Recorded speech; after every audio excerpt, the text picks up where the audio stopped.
आप देख रहे हैं GTS न्यूज़। चैनल को सब्सक्राइब, लाइक और शेयर करना ना भूलें। आप देख सकते हैं नखलऊ में एजेंसी के बाहर औरतों ने धरना प्रदर्शन किया है बंगाल सरकार को लेके, कलकत्ता सरकार को लेके, जिसका रेप कलकत्ता में हुआ है और उसका रेप और मर्डर भी हुआ है। उसकी यहाँ की जांच और मांग रहे हैं, गिरफ्तारी लोग मांग रहे हैं। यहाँ की बड़ा आक्रोश है यहाँ की महिलाओं में, यहाँ की सरकार से अपील कर रहे हैं।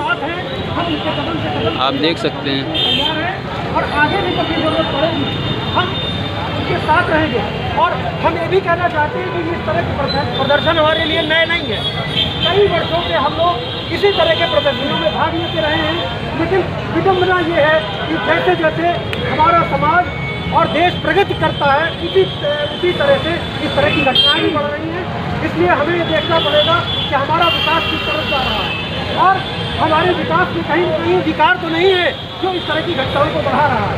तो मैं बहुत सारे हमारे नेतृत्वकारी साथी हैं, बहुत सारे साथी बोलना भी चाहेंगे, लेकिन समय की कमी होने की वजह से और मौसम की भी दुश्वारी है, इसलिए हम इस प्रदर्शन को आज यहाँ पर समाप्त करते हैं। और इस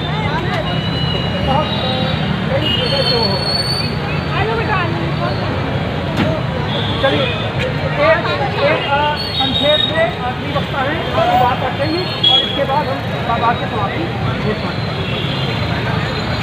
धन्यवाद कांग्रेस। मैं आकांक्षा आजाद भगत सिंह स्टूडेंट्स यूनियन से बिलोंग करती हूँ। कांग्रेस हम लोग आज देख रहे हैं कि कोलकाता हॉस्पिटल में जो रेप हुआ, गैंग रेप कहना ज़्यादा उचित होगा। अगर आप लोग पोस्टमार्टम रिपोर्ट पढ़े होंगे तो आप देखे होंगे कि पूरे शरीर को ऐसा लग रहा है कि नोच खाया गया है।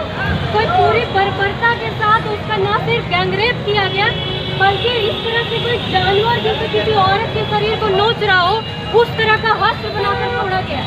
आखिर महिलाओं के प्रति इस तरह की नफरत, इस तरह के मानसिकता वाले लोगों में कहाँ से आती है, जो उसने उनका पैर तोड़ दिया, कूल्हे तोड़ दिए, ये यहाँ की हड्डी तोड़ दी, अंगुली तोड़ दिया, शरीर पूरा जर्जर मार कर छोड़ दिया। ये नफरत औरतों के प्रति इस समाज में, पुरुषों के दिमाग में कहाँ से आती है? और ये सिर्फ उस कोलकाता मेडिकल कॉलेज की बात नहीं है। आप अभी देखो बिहार में दलित लड़की के साथ हुआ, उत्तर प्रदेश में हुआ, और ये सच बात है। हम अखबार खोल कर देखेंगे तो कोई भी एक लौता दिन नहीं होगा जिस दिन किसी लड़की के साथ छेड़खानी, बलात्कार, गैंगरेप की घटनाओं का जिक्र नहीं हो। और ये सिर्फ वो खबरें हैं जो बाहर आती है, जो थाने में जाकर दर्ज होती है, और वो सभी खबरें, वो सब घटनाएं, वो सब जुल्म औरतों पे रोज होते हैं, चाहे वो सड़कों पे हो, चाहे वो घर में हो, वो शहर की बस्ती में हो या वो गांव के घरों में। और पर ना जाने कितने उस तरह के मामले उस हॉस्पिटल में भी होंगे, इस हॉस्पिटल में भी होते हैं। और आप सब BHU गैंगरेप कभी IIT में जो एक लड़की के साथ बीजेपी के लोगों ने गैंगरेप किया था, वो घटना भी आप जानते हैं, जहाँ पे बीजेपी की IT सेल के 3 लोगों ने गैंगरेप किया, उसके बाद चुनाव प्रचार करने गए वो। और आज देखिए TMC के जो लोग बचाने में लगे हैं, 7,000-8,000 की भीड़ जाके हॉस्पिटल को घेरती है, तोड़फोड़ करती है, डॉक्टर्स को मारती है। और वो हास्यास्पद बात है कि वहाँ के मुख्यमंत्री न्याय यात्रा निकाल रही है, न्याय के मार्च निकाल रही है। आप CM हो, आप करता धरता हो, पुलिस आपके अंदर आती है तो न्याय और उस लड़की को क्यों नहीं मिला, क्यों मामले को न्याय तक जाना पड़ा? और आप दिखावा करना चाहते हैं, आप वोट बैंक अपना बचाए रखना चाहते हैं, आप चाहते हैं कि महिलाएं गुस्सा करके उनको वोट देना ना बंद कर दे, तो आप मार्च लिए निकल जाते हो। अरे सूबे के आप मुख्यमंत्री हो तो न्याय किससे मांग रहे हो? और मुख्यमंत्री को अगर सड़क पे निकलना पड़े तो हम जैसी आम लड़कियां, आप जैसी आम औरतें किसके जाके पास मार्च निकालेंगे? पूरे समाज की ये सच्चाई है कि पितृसत्ता का बोलबाला है, ब्राह्मणवादी पितृसत्ता इस भारत में मौजूद है। इससे चाहे महिला दलित बिरादर से आती हो या दूसरे अन्य बिरादर से आती हो, कभी जाति के कारण, कभी लिंग के कारण उनका बलात्कार होता है घरों में।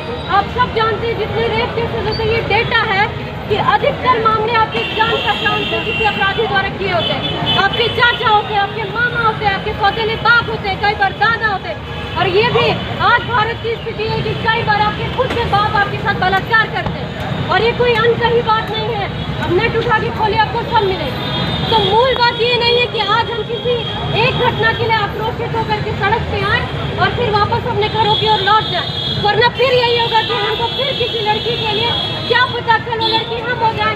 आप लोग मेरे लिए फिर से यहाँ पे खड़े इस चौराहे पे आवाज़ बुलंद कर रहे हो।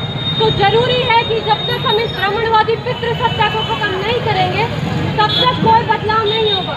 और पितृसत्ता को हमें समझने के लिए खुद भी पढ़ाई करने की जरूरत पड़ेगी। बस्तियों में जाना पड़ेगा।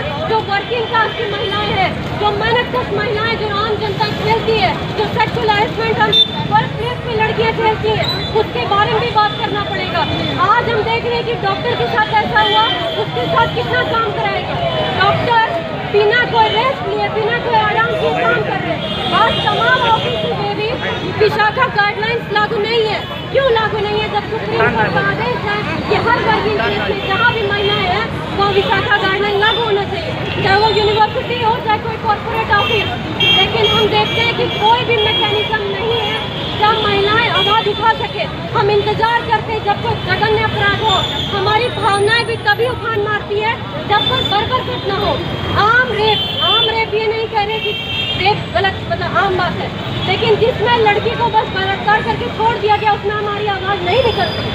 जब तक उसे मारा न जाए, जोता न जाए, काटा न जाए, तब तक हमारा गुस्सा भी बाहर नहीं आता है। तो हमें गुस्सा छेड़खानी के खिलाफ भी बोलनी है। हमें गुस्सा दहेज के आधार पे जब हत्या महिलाओं का तब भी बोलना होगा, चाहे वो यूनिवर्सिटी हो, ऑफिस हो, चाहे वो कोई ऑटो चलाने वाली महिला हो या घर में काम करने वाली एक गृहिणी हो।